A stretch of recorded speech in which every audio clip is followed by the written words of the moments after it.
Baik,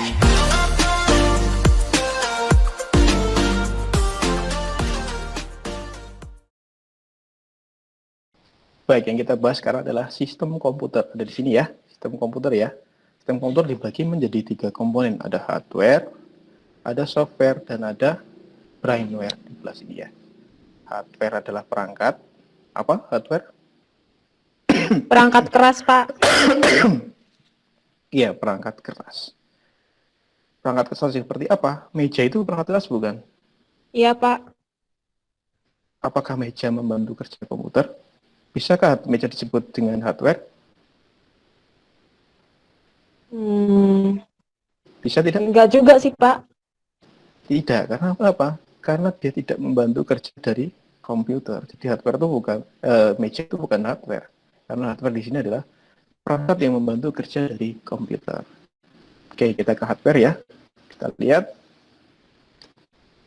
Jadi hardware adalah perangkat keras yang membantu kerja dari komputer. Hardware sendiri dibagi menjadi 3 bentuk, 3 bagian. Ada perangkat input, ada perangkat proses, dan perangkat output.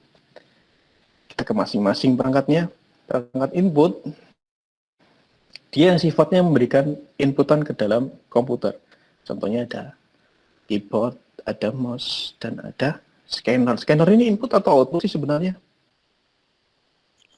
Input. Ya, input. Kenapa input?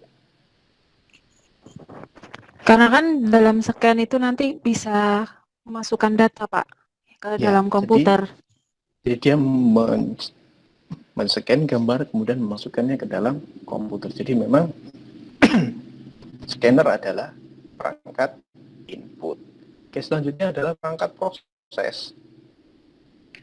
Perangkat yang melakukan pemrosesan data pada sistem komputer. Dia sifatnya memproses apa yang diinputkan, dia proses kemudian akan dikeluarkan jadi ke dalam perangkat output. Jadi di komputer itu memang ada input, pasti ada proses, dan pasti ada output. Oke, kita ke perangkat proses. Ya, di sana aja bisa lihat ada RAM, ini namanya RAM ya, Random Access Memory. Di sini ada prosesor, di sini ada hard disk. Kita bahas satu-satu ya. Random Access Memory atau RAM digunakan untuk menyimpan sementara. Jadi ketika komputer dihidupkan, dia menyimpan semua prosesnya sementara. Itulah tugasnya. Jadi ketika mungkin pernah dengar orang bilang ya, oh ini komputer saya perlu ditambah RAM. Kenapa? Ya karena memang ketika komputer berjalan, alat yang menampung semua pekerjaan itu yang adalah RAM. Jadi semua itu ditampung di RAM dulu. Setelah nanti berhasil dikelola, kemudian disimpan, baru dia akan masuk ke dalam hard disk. Hard disk yang mana? Yang di sini. Kemudian ada yang namanya prosesor. Kok di kampus kita ada prosesor ya? Di kampus kita ada prosesor ya? Ada prosesor. Eniza, prosesor tidak umum. Bukan prosesor ya, itu prosesor ya.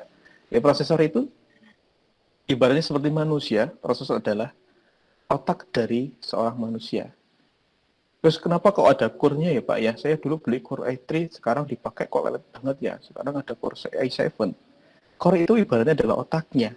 Jadi ketika core-nya sedikit, berarti isi dalam otaknya itu sedikit. Jadi semakin banyak core-nya akan semakin cepat dalam melakukan pemrosesan. Tentu saja itu juga akan didukung oleh RAM yang